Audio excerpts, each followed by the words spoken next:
오늘은 여기 8장 몬테칼로 메소드고요. 그러니까 몬테칼로 메소드라는 어,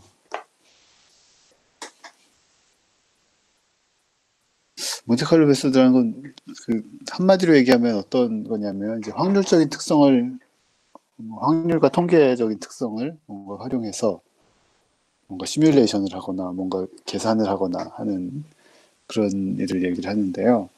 우리 그 굉장히 많이 쓰이는 말인데 유래는 제가 정확하게는 모르지만 어디서 들은 얘기는 맞는지는 모르겠습니다. 몬테칼로라는 유럽의 도시에 거기가 이제 도박이나 뭐 이런 걸로 굉장히 유명하다고 하는데 거기에서 이제 도박을 잘하려면 이제 통계라든지 확률적인 얘기라든지 우리 저번 주에 했던 이제 바이에시안 인프런스가 도박에선 굉장히 중요하죠. 지금까지 까진 패를 가지고 지금 남아있는 내가 모르는 안 보이는 패를 예상을 해내야 되는 거니까. 그러니까 뭐 패 다 까져 있는데 뭐가 나올 거라고 생각을 하면 안 되는 것처럼 이제 그래서 이제 몬테칼로에서는 확률적인 이해라든지 그런 것들 통계적인 성질을 활용을 해서 뭔가를 하는 게 굉장히 중요하다고 해서 그렇게 불린다고 들었던 적이 있는 것 같습니다. 오늘 할 얘기 이제 그런 얘기들인데 저번 주하고도 뭐 이어졌다고 볼 수도 있고 그래서 8장을 들어가 보시면 이렇게 띄워놨는데요. 그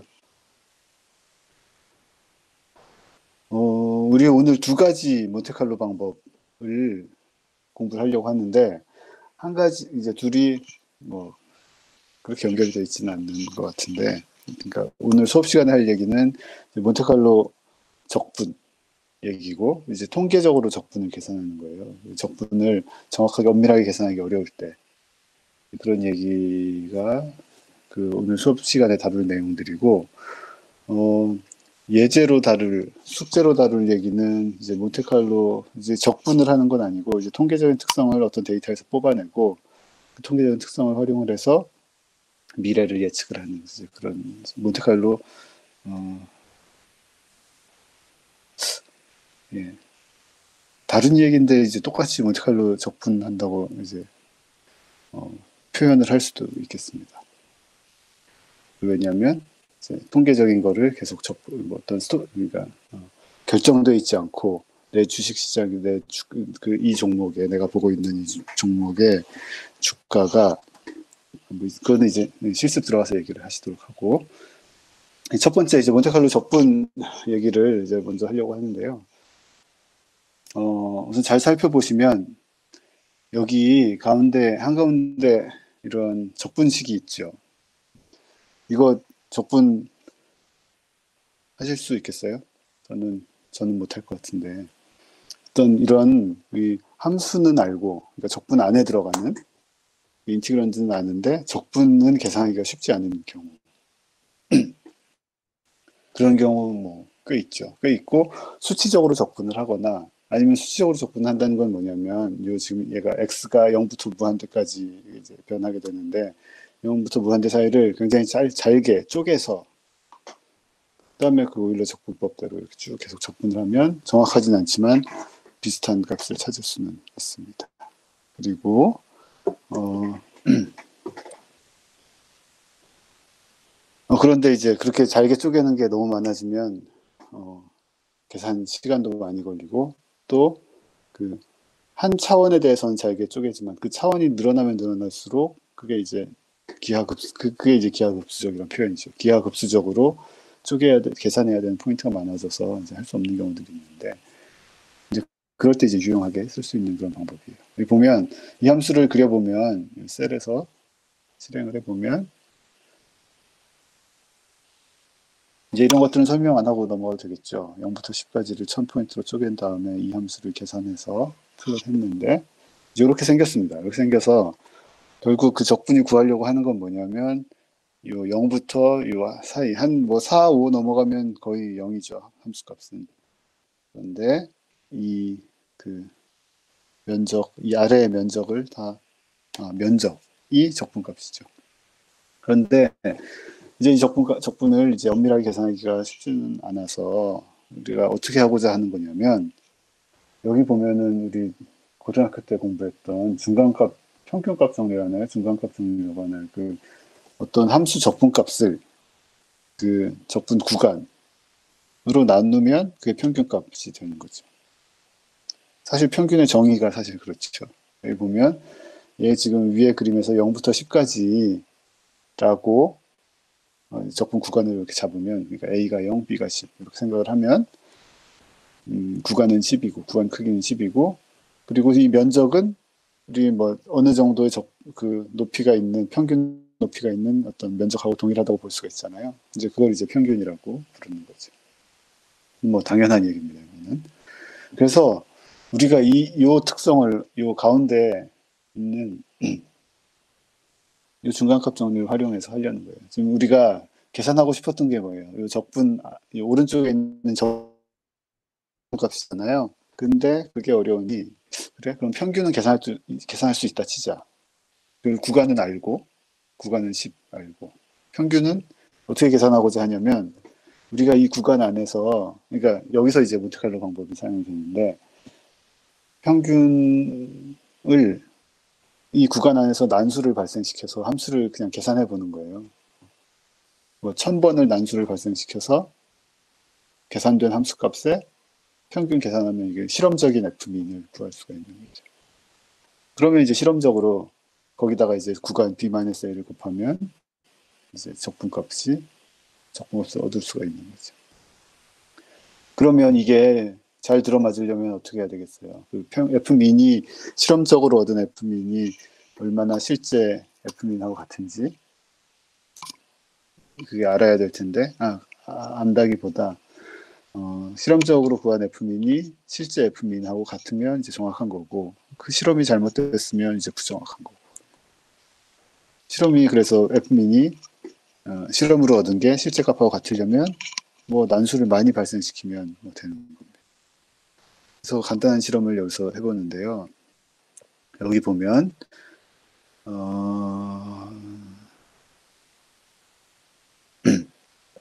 여기 구간을 이제 5, 6 넘어가면 이제 거의 0이니, 함수값이 0이니까 우리가 생각하기를 그냥 0부터 무한대까지 적분하나, 이 함수를 0부터 그냥 6까지 적분하나, 똑같다고 보자 하는 거예요. 이게 왜 이렇게 6까지만 잘랐냐면, 무한대까지 하면 무한대라는 걸 계산하기도 힘들지만, 예를 들어 1000까지 한다 그러면 0부터 1000 사이에서 난수를 발생시켜서 계속 그 함수값을 계산할 텐데, 이 6 이상은 사실 거의 0인데 그 적분을 계산하려고 난수를 발생시켜봤자 컨트리뷰션 하는 게 거의 없잖아요. 그러니까 괜히 적분 구간이 길어지면 발생시켜야 되는 난수가 많기 때문에 이제 그러지 말고 어느 정도 값이 있는 6까지만 하자, 이렇게 하는 거예요. 그래서 이제 y가 6 알려준 것이고, k100은 뭐냐면 내가 난수를 발생시키는데 10번 발생시켜서 해보고, 이 중화값을 활용해서 적분값 계산해보고, 100번 발생시켜서 해보고, 1000번 발생시켜서 해보고, 뭐 100만 번 발생시켜서 해보고. 그러면 그 난수를 많이 만들수록 F민이 실제로 그 적분값이 true 값하고 이제 가까워져야 되겠죠.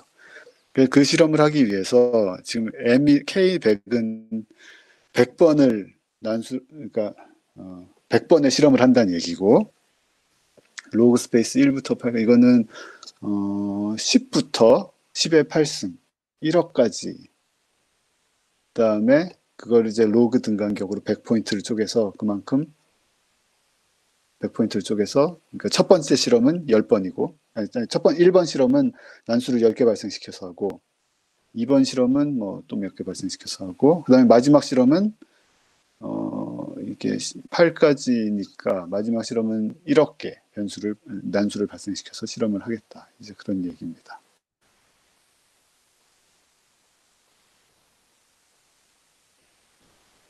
지금 만들어진 M이 뭔지 한번 우선 살펴볼까요? M이 뭐냐면,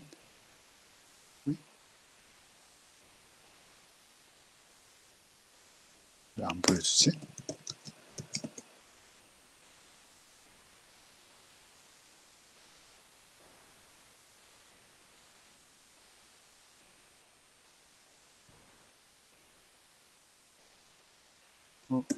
인쇄가 왜 안 되고 있는지.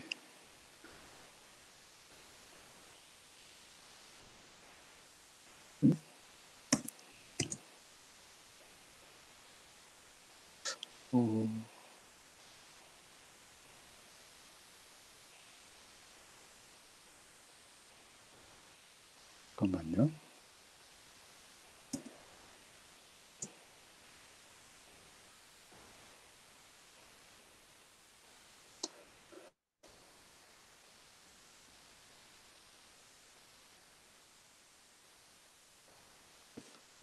지금 이 런타임에 좀 문제가 있는지 다시 한번 해보겠습니다.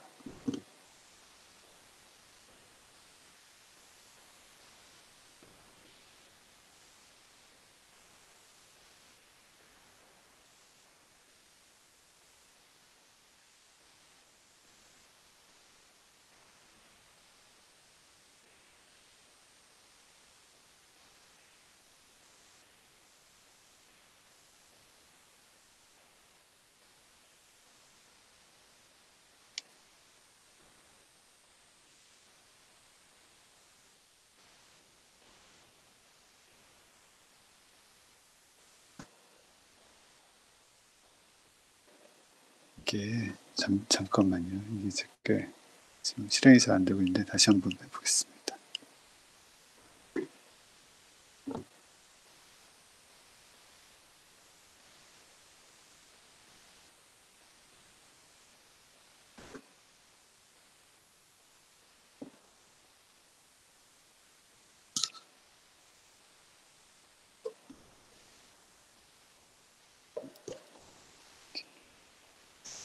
잠깐만요.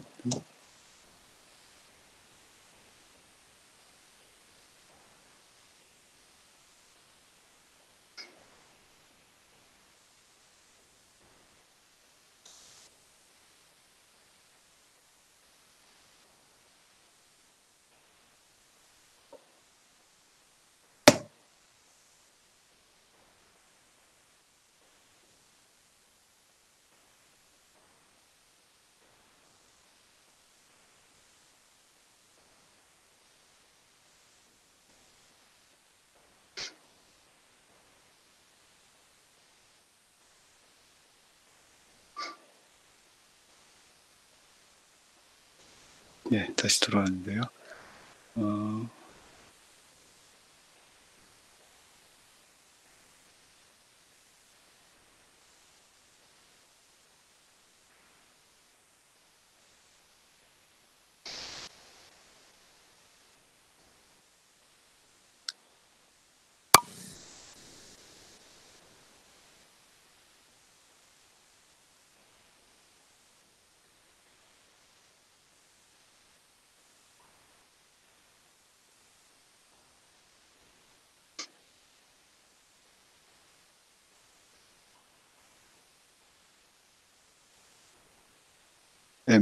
M을 한번 확인해 보면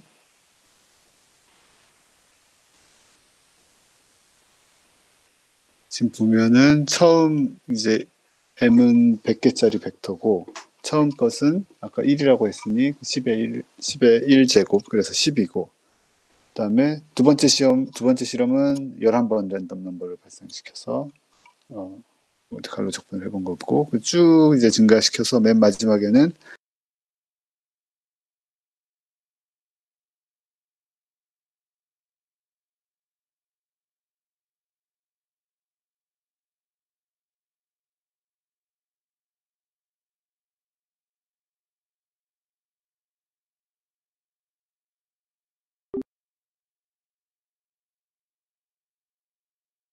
루프가 그래서 첫 번째 루프는 XS는 뭐냐면 이제 샘플 포인트를 뽑아내는데 랜덤 넘버를 MK는 이제 K번째 실험에 그 지정된 개수. 처음 같으면 10번. 10번을 랜덤 넘버를 만들고 10개짜리 벡터를 만들고 그 Y를 곱했다는 거는 0부터 Y 사이에서 랜덤 넘버를 만들었다는 거죠. 그다음에 이제 그 적분 추정치는 뭐냐면 함수값을 그 샘플 포인트에 대해서 다 계산한 다음에 그걸 평균 내고 거기에다가 구간 Y를 곱해서 지금 요 짓을 한 거죠.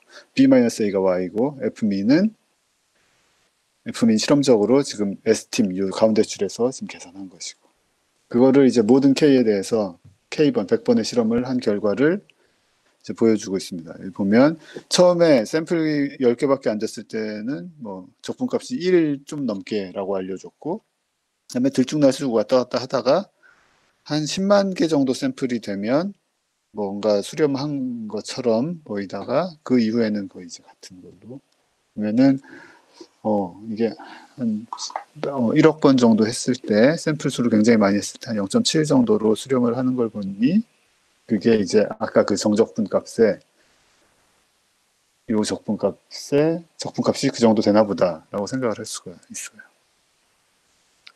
다름이 아니라 이런 방법을 이제 몬테칼로 적분법이라고 합니다. 그래서 이 샘플들을 수치적분법 중에 하나인데 샘플을 등간격으로 쭉 쪼개지 않고 그냥 랜덤하게 샘플을 뽑아서 이렇게 하는 거예요. 그러면 이 0.7이 실제로 맞는지 확인해 보려면 저 링크에 눌러 가보시면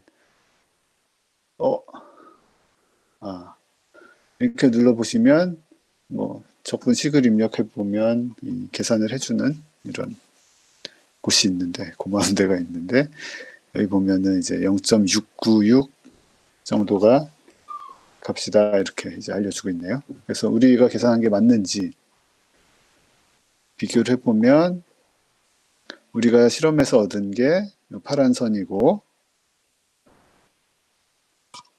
만 10만 번 이상 샘플이 10만 번 이상 되면 이제 꽤 정확하네 이렇게 알 수가 있습니다.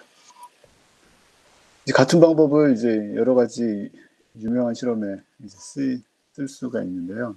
지금 요거 보면 이거는 이제 수치적으로 우리가 파이를 계산하는 게, 그러니까 3.14 하고서 쭉 그 끝이 없잖아요. 끝이 없는 그 숫자를 계산하기 위한 방법, 굉장히 바보 같은 방법 중에 하나인데, 여기를 우리가 지금 이렇게 해보는 거예요. 우리가 요 정사각형 보면 이제 반경 1짜리의 원이 있잖아요. 그래서 x1과 x2 이 두 좌표로 이렇게 되어 있고, x1과 x2를 마이너스 1부터 1 사이, 그리고 x2를 마이너스 1서부터 1 사이, 거기 해놓고 거기 해놓고 그 사각형, 정사각형, 지금 정의한 정사각형 구간 안에서 랜덤 넘버를 막 만들어서 이 원 안에 들어온 확률을 계산하면 되는 거죠. 그러면 이 샘플은 이 정사각형 안에서 발생이 될 테니 샘플이 발생되는 이제 그 구간은 정사각형이고 그 넓이는 4고, 그리고 요 파이, 이 원의 면적은 파이니까 랜덤 넘버를 막 이 사각형 안에다 뿌려서 원 안에 들어오는 경우만 다 세보면 그 비율이 4분의 파이가 되겠죠. 한 70% 정도 이렇게 되겠죠. 그래서 그래서 결국에는 그 빈도를 세보면 샘플을 많이 만들면 많이 만들수록 이제 파이의 그 원주율에 이제 근접한 값을 얻을 수가 있을 겁니다. 이거를 위에서 한 거랑 이제 똑같은 실험으로 이제 정의를 하면, 여기는 이제 위에는 이제 변수 하나짜리 문제였는데 지금 우리는 변수 2개짜리 문제고, 함수를 어떻게 정의하냐면 이렇게 정의하는 거예요.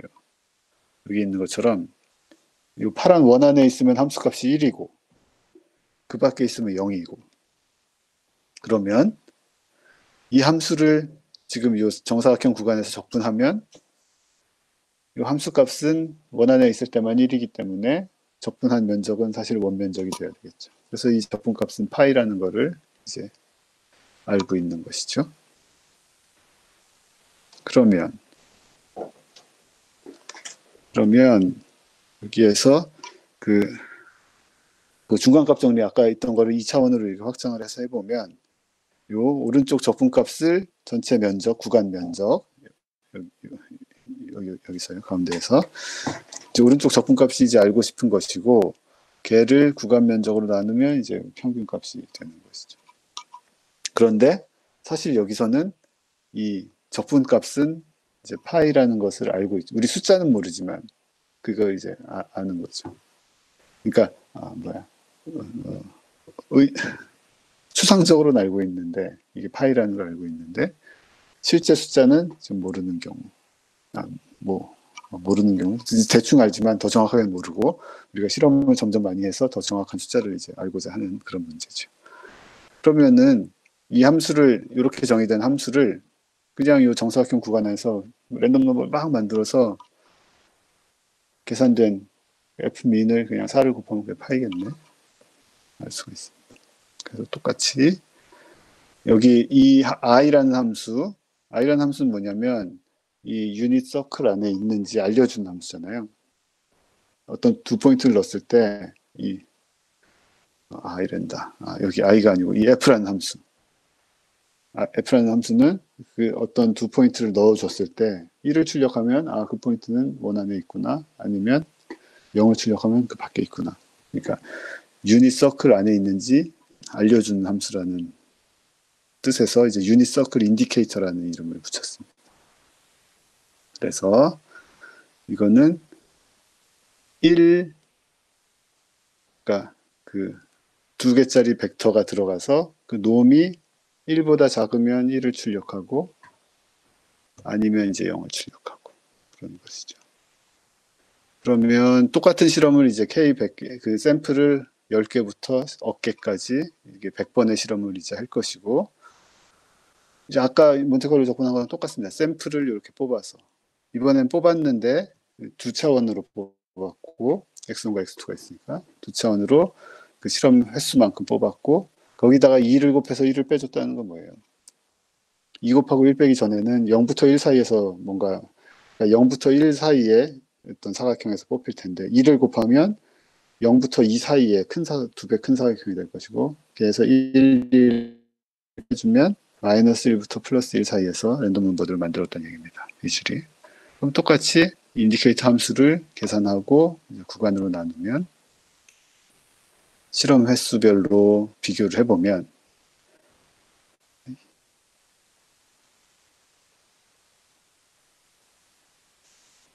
또 뭐 한 10만 번 정도 샘플 했더니 그 3.14 우리가 간단하게 알고 있는 파이에 금방 접근을 했고 그 다음에 계속 이제 10의 8, 8제곱 그러니까 1억 번 굉장히 많은 샘플을 가지고 실험을 해보면 점점 더 이제 정확한 값에 이제 접근을 할 겁니다. 이제 간단하게 이제 굉장히 이런 이제 단순한 실험으로 이제 파이 값을 여러분 컴퓨터 성능만 좋다고 하면 계속해서 랜덤 넘버 만들어서 계산해보고 하면 되겠죠. 그래서 실제로는 파이를 이렇게는 안 하죠. 이렇게는 안 하고 어떤 뭐 여러 가지 더 효율적으로 짧은 시간 안에 많은 자릿수를 계산할 수 있는 알고리즘들이 많지만 이렇게 이제 무식하게 생각을 안 해도 될 정도로 이제 무식하게 이제 찾을 수도 있죠. 그래서 이거를 그 컴퓨터 성능 테스트하는 데 많이 하는 것 같더라고요. 그래서 이거를 억 개가 아니고 뭐 몇 조 개를 발생을 시키면 이제 몇 자리까지 계산이 될 텐데 그게 이제 단순히 이런 무식한 작업들을 컴퓨터가 얼마나 빨리 하는지 이런 것들 서로 비교해 볼 수 있는 벤치마크 문제로 사용이 되는 것 같습니다.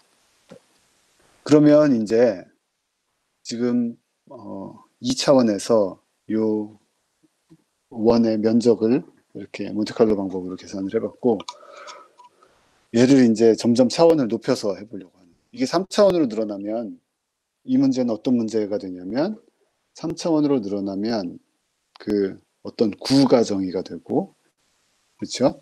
이제 2차원에서는 이제 우리가 정의하기를 유닛 서클이라고 했는데 유닛 서클은 이제 우리가 평면상에서의 이제 거리가 1 이하인 점을 얘기하는 거고 그게 이제 고차원이 되면 3차원이 되면 3차원 공간상에서 거리가 1, 크기가 1 이하인 점 그러니까 공 안에 반지름 1인 공 안에 들어있는 점들의 집합이 되겠죠.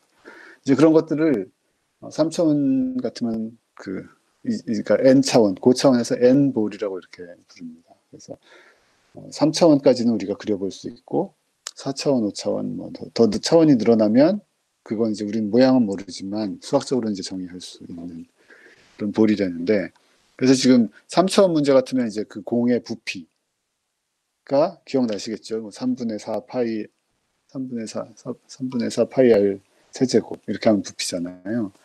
2차원에서는 파이 r 제곱이고. 그러니까 이 볼륨이라는 개념을 n차원, 저차원으로 이제 확장을 시켜보면 이제 그렇게 생각할 수가 있습니다. 그러면 이제 이 고차원에서는 그 볼의 볼륨, 부피, 3차원에서는 부피가 되는데 고차원에서는 부피는 아니지만 뭐 부피의 개념을 확장해서 할 수가 있겠죠. 그러면 이 위의 문제를 똑같이 그냥 차원만 늘려서 할 수 있어요. 보면 우리가 함수를 정의를 하는데 아까 위에서 한 거나 마찬가지예요. 위에서는 2차원이었기 때문에 제곱해서 합이 1보다 작으면 그 원 안에 있는 거였고, 그런 이제 그 원 안에 있다는 걸 알려주는 함수였는데, 이거 이제 고차원에서는 이제 제곱해서 합이 아니고, 제곱해서 합이죠. 모든 차원의 데이터, 모든 차원의 원소들을 다 제곱해서 합한 게 1보다 작으면 1이라고 알려주고, 아니면 이제 0인 그 함수를 정의할 수가 있고, 똑같이 볼륨도 이 모든 차원에 대해서 이 중적분이라고 하나요? 계속 쌓아서 적분하는 모든 변수에 대해서 적분을 해버리면 걔가 결국에는 그 n차원 볼의 볼륨이 되는 거죠. 그러면 중간값의 정리는 n차원으로 확장하면 이렇게 쓸 수가 있고, 아까 4 곱하기 뭐였던 것이 그냥 2의 n제곱 곱하기 얼마 이렇게 됩니다. 그러면 이제 여기에서 6차원 볼의 볼륨을 계산을 해보고 있는데, 유닛볼 인디케이터 똑같이 아까랑 마찬가지고요. 아이고. 그리고 100번 실험을 할 건데, 아까랑 달라진 게 뭐냐면 모든 K 실험에 대해서 6차원 변수를 발생시켰고 똑같죠. 유닛 서클 인디케이터 대신 유닛 보일 인디케이터를 불렀는데 결국엔 똑같은 함수였고요. 그리고 2의 6제곱, 이거는 요 위에 여기서 나온 거죠. 실행을 해보면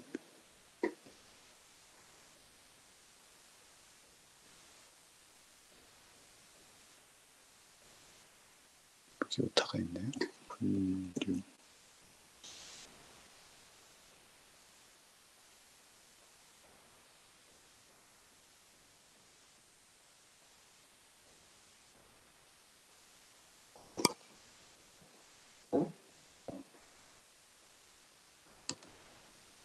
시간이 좀 오래 걸리고 있습니다.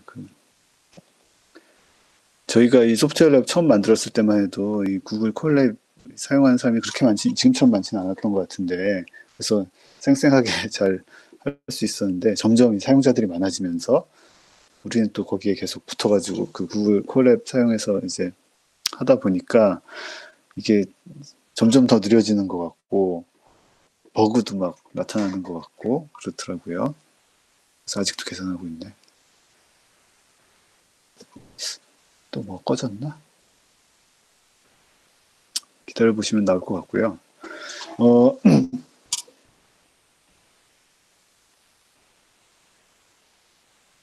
다음 실험은 뭐냐면, 이게 6차원에 대해서가 아니고, 나왔네요. 보면은, 이 6차원 공의 부피를, 뭐 보면은 뭐, 5점 얼마 얼마? 그러니까 6차원 그 반지름이 1인 공의 부피가 5점 얼마 얼마 뭐 이렇게 되나 봅니다. 그러니까 5점 얼마 얼마 아래 세제곱, 아래 6제곱 하면은 그 6차원 공의 부피가 되겠죠. 이거를 이제는 뭘 해보려고 하냐면 다음 실험은 이 차원을 0부터 그 16차원까지 3차원 넘어가면 사실 저는 그림도 안 그려지지만 우리는 그림도 이제 머릿속에 상상하기도 힘들지만 수학적으로는 의미가 있기 때문에 계산을 쭉 해보면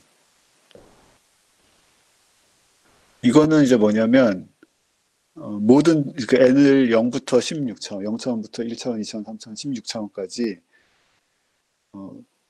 17번을 실험을 하는데 샘플 수는 고정. 우리가 10의 6제곱으로 그러니까 100만 개 샘플로 고정을 하고 100만 개 샘플 가지고 0부터 17차원까지 그러니까 매번 새로운 그 100만 개를 발생시켜서 그다음에 그 17차원의 16차원까지의 그 공의 부피를 계산하는 건데요. 보면 결과부터 보시죠. 결과부터 뭐 코드 내용들은 비슷하니까 보면은 그 n이 0부터 16까지 이렇게 올라갔을 때 그 부피를 지금 보여주고 있습니다. 보면은 2 같은 경우 2가 여기 지금 지나가는 데가 파이 정도 되겠죠. 3점 어쩌고 저쩌고. 그리고 3일 때 볼륨은 4점 얼마인데 4점 얼마인데 얘가 결국엔 그거겠죠. 3분의 4 파이가 되겠죠. 그 다음에 이제 차원이 높아지면 뭐 이렇게 쭉 나타나는 걸 볼 수가 있는데 요 밑에 위키피디아에 보시면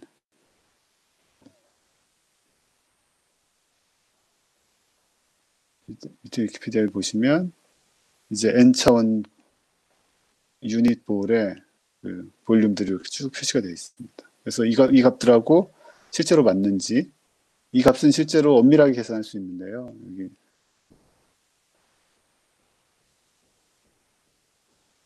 어떤 특별한 감마 펑션이라고 불리는 어떤 함수의 함수값을 이용해서 실제 값을 나타낼 수, 계산할 수 있는데 여기 보면은 이제 파란 것들이 이제 우리가 몬테칼로 적분을 통해서 계산한 것들 그리고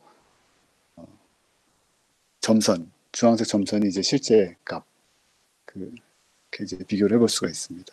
보시면 확인을 해보시면 그 n이 작을 때는 보시면 이제 2차원 같은 경우는 이제 단면이잖아요. 거기서 이제 100만 개를 뽑아낸 거고 3차원이면 이 9에서 100만 개를 뽑아낸 거고 그러니까 실제로 점점 더 정확하게 되려면 차원이 높아지면 높아질수록 샘플 스페이스가 커지기 때문에 그러니까 그 샘플이 사는 스페이스가 더 넓어진다고 할까요? 더 커지기 때문에 더 많은 이제 샘플을 뽑아야 되는데 우리는 그냥 모든 n에 대해서 그냥 100만 개의 샘플을 계산했기 때문에 뭐 위로 갈수록 그러니까 13차원 보면 꽤 틀리고 16차원 결과도 좀 틀리고 이런 것들을 볼 수가 있습니다. 그래서 이게 그 오늘 수업 시간에 다룬 내용이 이 수치 적분을 하는데 어떤 함수 적분하는 문제는 우리 여러 번 얘기를 했죠. 왜냐하면 내 모델이 있을 때 그 모델을 미래를 예측하고 그런데 이제 사용이 될 수 있기 때문에 그런 것들이 이제 수치적으로 쪼개서 계산을 하고자 하면은 이제 계산 시간이 굉장히 많이 걸리는데 그러니까 차원이 커질수록 샘플을 많이 만들어야 되어서 계산이 많이 걸리는데 그런 것들을 좀 더 이제 확률적으로 샘플을 만들어서 계산을 하면 더 이제 효율적인 경우들이 있다고 합니다. 그건 언제냐면 사실 이거 있잖아요. 지금 맨 먼저 살펴봤던 1차원에서의 적분하는 문제. 얘는 몬테칼로에서 적분하는 것보다 이제 샘플 그냥 천천히 만들어서 그냥 디터미니스틱하게 적분해버리는 게 훨씬 효율적인데 이 차원이 점점 늘어나서 샘플이 더 많이 필요하면 할수록 그러니까 샘플을 만들기가 어려울 때 그러니까 샘플의 차원이 늘어나서 샘플이 사는 차원이 늘어나서 샘플을 만들어내고 계산하기가 힘들 때 그때는 이렇게 이제 모르겠다 하고 그냥 랜덤하게 만들어서 하자. 그렇게 하면 이제 간편하기도 하고 더 효율적으로 수렴을 한다고 합니다. 그래서 그런 내용들을 오늘 이 수업 시간에서는 공부를 했고요. 그래서 랜덤한 어떤 이벤트들을 발생시켜서 걔들을 가지고 내가 뭐 알고자 하는 값들의 그 샘플 수가 늘어나면 늘어날수록 수렴하는 이제 그런 방법들을 살펴봤고 오늘 그 실습으로 살펴볼 내용은 약간 다른 내용인데 어떻게 크게 보면 비슷하고 들어가 볼게요. 얘는 그 디터미니스틱 하지 않은 상황에 대해서 지금 뭐 예제를 보시면서 설명을 하면 더 좋을 것 같은데요. 지금 이 첫 번째 셀을 실행하면 지금 밑에 보면 주식 그래프 주가 같은 뭔가가 쭉 나오죠. 이게 사실은 그 구글의 모 회사, 구글 주식이라고 보면 되겠죠. 그 알파벳의 주식, 그 구글의 주식 주가를 지금 주식 마켓에서 뽑아온 거예요. 보면 요, 요 넷째 줄이 첫 번째 그러니까 이게 어디냐면 야후에 가시면 검색 엔진 있잖아요. 그 야후 주식이라는 데가 있는데 다음 주식 이런 거 있는 것처럼 야후 주식에 가서 구글, 얘가 이제 구글 종목 이름이거든요. 구글의 주식을 2004년 8월 19일부터 뽑아가라. 이렇게 하면 제가 요 출력을 그 얼마 전에 뭐 작년에 사용한 것 같아서 보면 아마 작년까지의 데이터를 다 긁어 왔을 텐데요. 이거 한번 보시죠. 실행을 해보면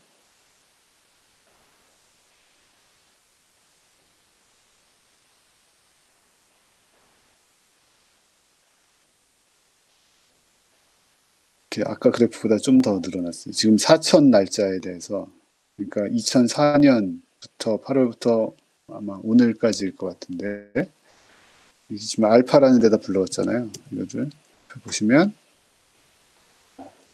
펜다스에서 공개했던 그 데이터 프레임 안에 들어왔는데 처음에 2004년 8월 19일부터 그다음에 컬럼들이 여러 개 있고 그다음에 보면 2020년 5월 12일까지 그러니까 어제 그 주식시장 그 닫혔을 때까지의 정보가 쭉 들어 있습니다. 그래서 첫 번째 컬럼은 그날 가장 높았던 가격, 그리고 로우는 가장 낮았던 거, 오픈은 문 열었을 때, 그러니까 아침에 열었을 때 가격, 클로즈는 이제 닫았을 때, 그러니까 그 날의 이제 마지막 가격인 거죠. 그다음에 볼륨, 이거는 뭐 거래량 이런 건가? 것 같고, 그리고 adjust price, adjust close 가장 오른쪽 게 이제 우리가 관심이 있는데요. 그게 그냥 그날의 주식시장 주가를 의미한다고 보시면 되겠습니다. 지금은 보면 클로즈랑 adjusted close랑 같은데요. 다 같은데 이게 뭐 다른 종목들도 있다고 그래요. 뭐 거래량이나 이런 거에 그 보정을 좀 해서 이제 종가를 가지고 좀 보정을 한 그래서 이 오른쪽 끝에가 결국에는 그 종목의 그날의 가격이라고 보면 되겠습니다.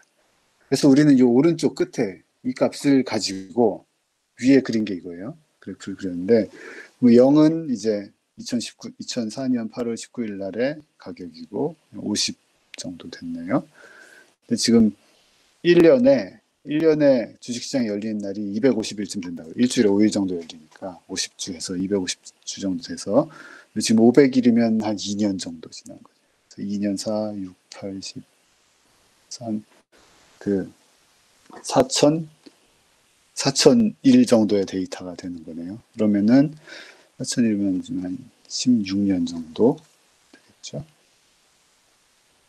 그렇죠. 2004년 8월부터 했으니까 16년 정도 데이터가 이렇게 들어있는 겁니다. 그래서 우리는 이걸 가지고 이제 뭘 하려고 하냐면,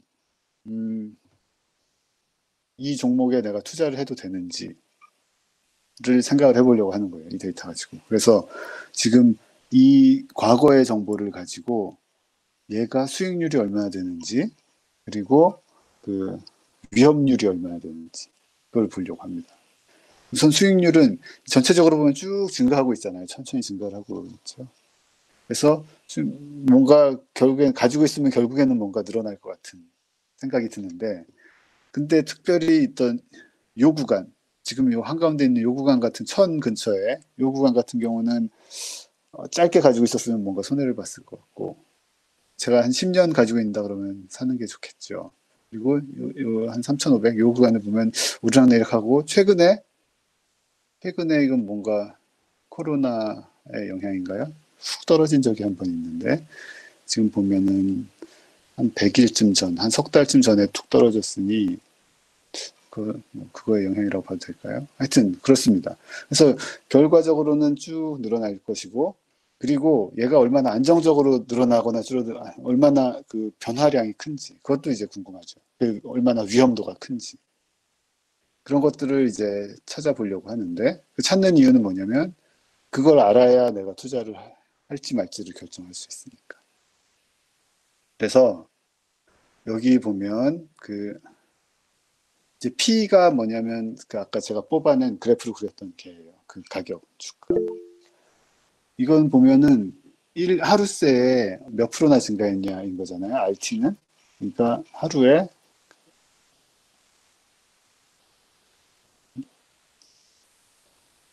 워닝은 모르겠어요. 제가 이 코드를 만든 게 몇 달 전이고, 그러니까 뭐 작년쯤이고, 지금 파이썬 버전들이 바뀌면서 예, 파이썬 버전들이 바뀌면서 뭔가 손을 봐야 되는데 제가 이거는 아직은 손을 안 본 거라 일단은 지금은 워닝은 그대로 무시하셔도 됩니다. 그래서 RT는 뭐냐면 매일 매일 몇 프로 정도 증가할 것인지 이거 계산할 수 있죠. 그냥 RT 쭉 다 있으니까 그거랑 이전 거랑 계산해서 뭐 얘같이 계산하면 이제 데일리 리턴 값을 계산할 수 있습니다. 이게 항상 높다. 그러면 이거는 좋은 주식이네 이렇게 생각할 수 있겠죠. 근데 오르락내리락 할 겁니다. 그래서 그 다음에는 또 뭘 계산하냐면 이 RT가 예를 들어서 계속 5%다. 그러면 안정적으로 계속 상승한다는 뜻이잖아요. 그리고 RT가 데일리 리턴이 계속 마이너스 5다. 이거는 계속 확실히 계속 떨어질 거다라는 걸 알 수 있습니다. 그래서 걔를 이제 이 볼라탈리티라고 계산하는데 얘기를 하는데, 그러니까 이게 볼라탈리티가 뭐냐면 계속 있지 않고 뭐 없어지기도 하고 뭐 휘발유를 뭐 이렇게 휘발성이라는 걸 이제 저렇게 표현을 하잖아요. 그런 것처럼 이 RT가 얼마나 흔들리느냐 하는 거예요. 그래서 RT의 그 표준 편차를 살펴보고자 하는 겁니다. 아까 얘기한 것처럼 RT가 계속 5다 그러면 표준 편차 0이죠. 그냥 0 계속 유지되고. 아니면 마이너스 5다 그럼 또 0이고. 그러니까 이 볼타리티 V는 얼마나 많이 변하느냐 하는 거. 그래서 RT는 그러니까 어떤 주식이 이 RT하고 VT를 보면 RT가 높으면 좋은데 VT가 또 높아. 그러면 좀 위험한 거죠. 수익률은 있을 것 같은데 위험도가 굉장히 높은 거죠. 그 수익률의 신뢰도가 그렇게 높지 않다. 그러니까 좋은 주식은 뭐가 있냐면 RT는 크고 VT는 작은. 그렇죠. 리턴은 크고 그다음에 위험도는 작은. 아니면 반대로 리턴은 굉장히 작고 위험도가 작아.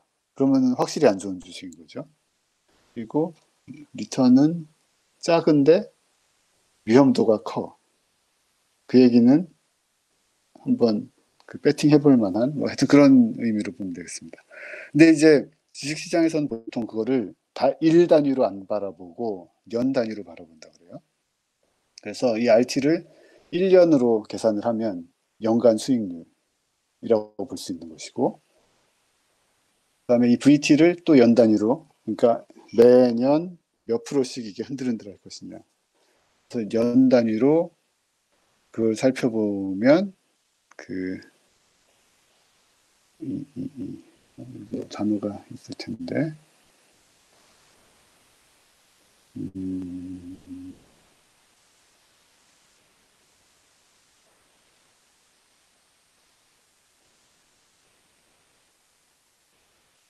여기 이제 annual volatility에서 연간 얼마나 흔들흔들할,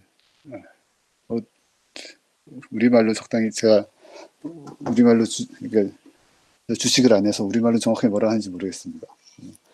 그래서 하여튼 그 리턴을 1년 단위로 한 게 이제 컴파운드 애니얼 그로스 레이트라고 해요. 그래서 연간 성장률. 첫 번째 문제는 아니구나. 네, 첫 번째 문제가 이 애니얼 볼러탈리티를 계산해 봅니다. 그러니까 이게 얼마나 위험도가 있는 높은 주식인지. 이게 높으면 높을수록 많이 흔들릴 거라는 얘기입니다. 첫 번째고 위에 10대로 그냥 하시면 되는 거고요. 두 번째는 이 리턴을 매일로 계산 안 하고 연으로 환산해서 계산한 걸 이제 컴파운드 애니얼 그로스 레이트라고 하는데, 얘를 CAGR을 또 계산을 해봐라 하는 얘기. 그래서 이 주식이 어떤지 생각을 해보자 하는 얘기가 두 번째가 되겠고요. 그 다음에는 세 번째는 이제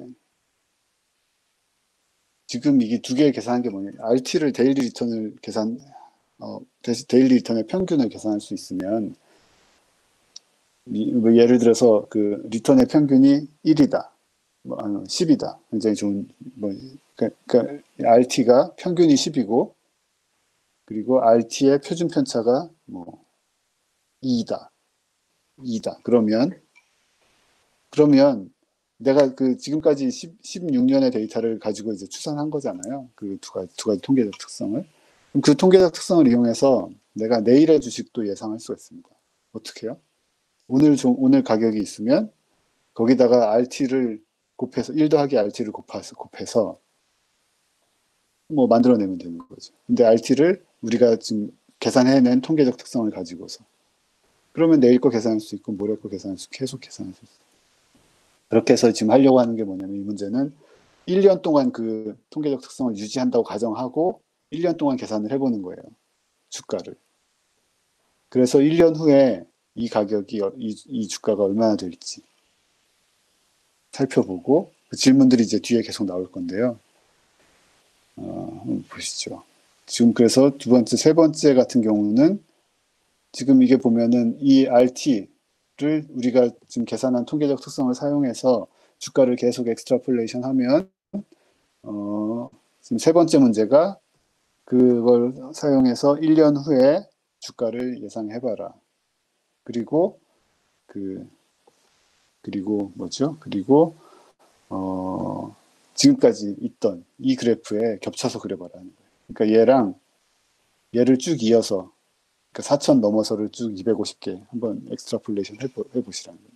이렇게 해서 이게 실제 이 과거랑 미래랑 같이 놓고 봤을 때 이게 이어진 것처럼 자연스럽게 보이는지 자연스럽게 보이면 잘 만드신 거고 예를 들어서 이렇게 흔들흔들 하면서 올라가던 이런 주식이었는데 1년을 엑스트라폴레이션 했더니 그냥 직선으로 딱 유지되는 그런 데이터를 만들어냈다? 그러면 잘못 만드신 거죠. 그래서 그게 세 번째를 랜덤 넘버 가지고 계산을 했기 때문에 랜덤 넘버를 만들면서 그 미래를 예측하기 때문에 실행할 때마다 다르게 나올 거예요.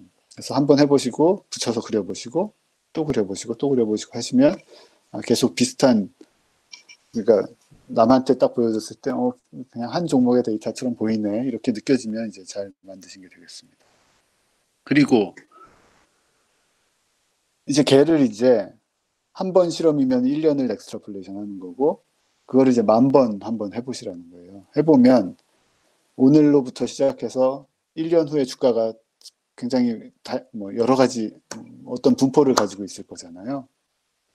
그러니까 오늘의 뭐 예를 들어서 오늘 종가가 한 1,300 정도 되는데 1,400인데 1년 후에 이 그래프의 경향을 전체적으로 봤을 때 1년 후에 뭐 100이 되진 않겠죠.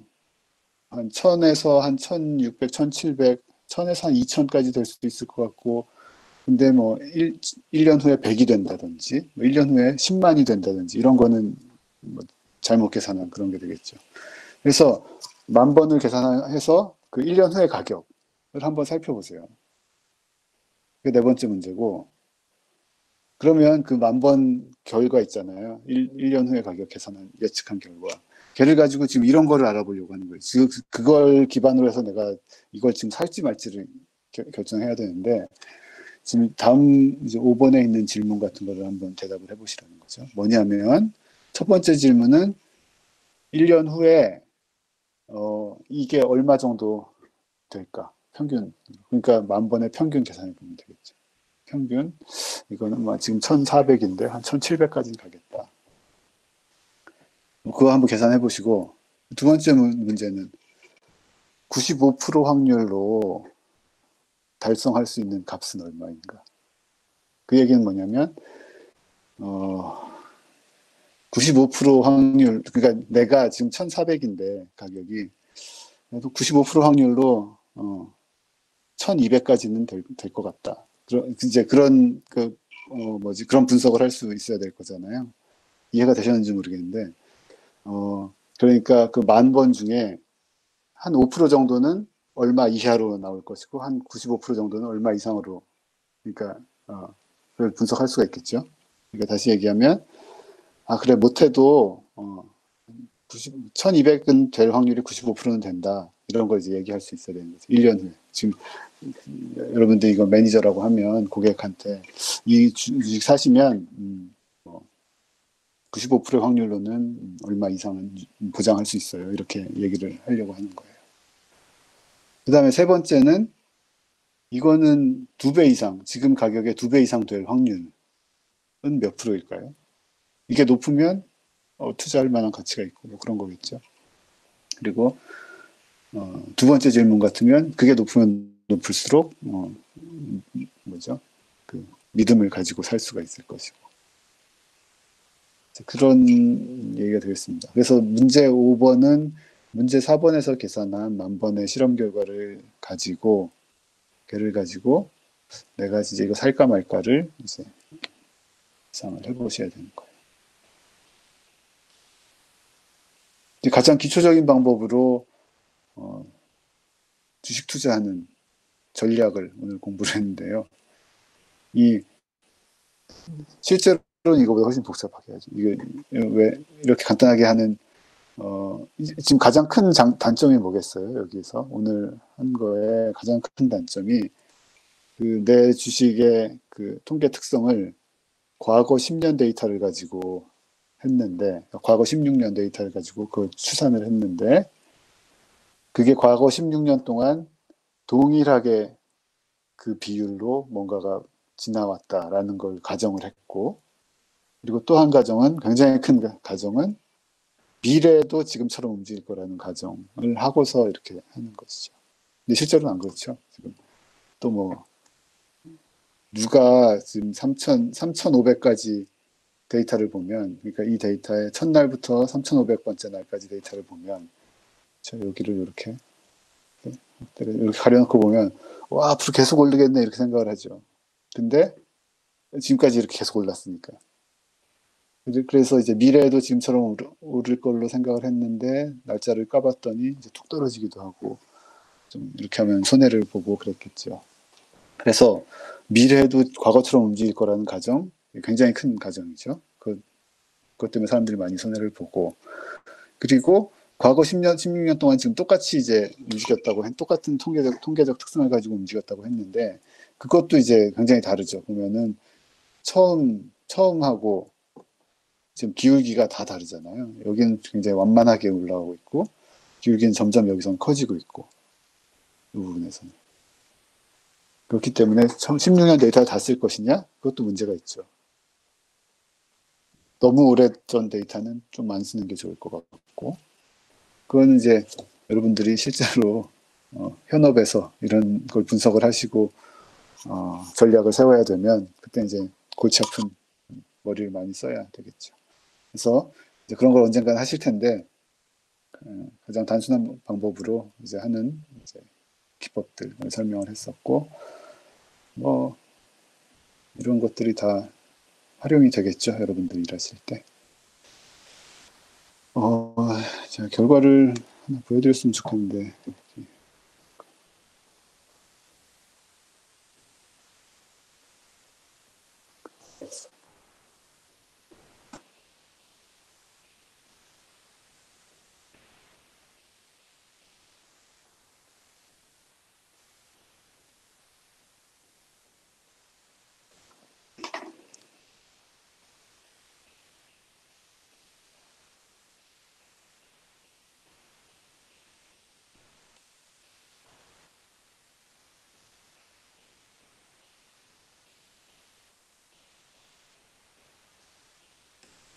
그렇죠. 뭐 이런 거예요.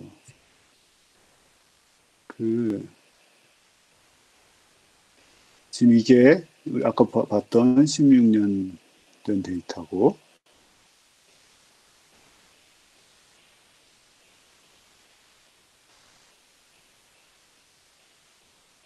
여기에 보면 한 30%내 수익률이 연간 수익률이 한 30% 정도의 그 그 표준 편차를 가지고 흔들릴 거라. 꽤 큰 거죠. 그리고 연간 수익률은 이 데이터를 봤더니 한 20% 정도. 그거는 괜찮네. 이렇게 생각을 할 수가 있습니다. 그러니까 연간 수익률 20%인데 표준 편차 30%라는 얘기니까 떨어질 가능성도 있다는 그런 얘기죠. 그래서 1년 동안 엑스트라폴레이션 해서 그려보면 이 그림을 놓고 쭉 멀리서 보면 파란 걸 이어서 주황색을 만들었네 이렇게 생각할 수가 있겠죠. 비슷하게 움직이는 것처럼 보이니까. 또 한 번 해보면 또 다른 모양이 나오고 또 다른 모양. 이거는 굉장히 운이 좋은 경우가 됐나 봅니다. 굉장히 많이 올랐네요. 그래서 이거를 10,000번 해서 그려본 게 이거예요. 10,000번 엑스트라폴레이션 하면 가장 낮을 때는 한 여기 보면 커서가 보이시나?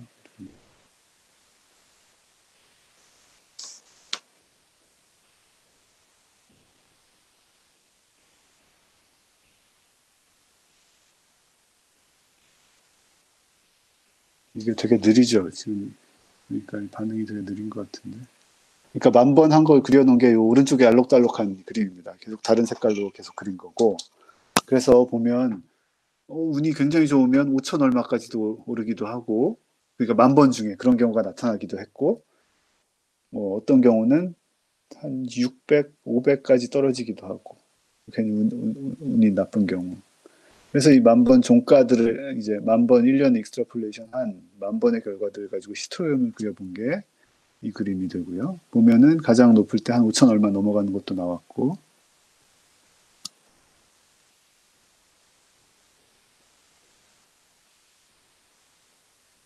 5천 얼마 넘어가는 것도 나왔고, 한 500 이하로 떨어진 것도 나왔고, 가장 피크는 한 1,000몇백 정도 나왔고, 그래서 이 결과들을 가지고 분석을 하는 거예요.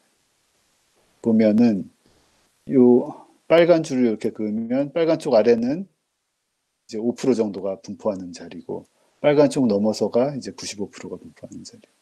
그러니까 이 답은 보면 한 95% 확률로 이 주식이 1년 후에 966 이상은 될 거예요. 95% 확률로. 뭐 그런 얘기 할 수 있는 것이고. 평균은 한 1600 정도 되겠네요. 1년 후에. 그게 이제 노란 줄이죠. 여기 정도로 보여줄 수가 있는 거고. 그 다음에 2배로 뻥튀기 될 확률이 4.5% 정도 되네요. 이렇게 얘기를 할 수가 있겠습니다. 그럼 4.5%에 내 돈에 얼마를 이 확률을 가지고 얼마를 걸 것인지, 그건 이제 각자가 결정해야 될 그런 것이죠. 그래서 오늘의 실습 내용은 그렇습니다. 이렇게 해서 잠시 쉬셨다가 이제 시작하시면 되겠습니다.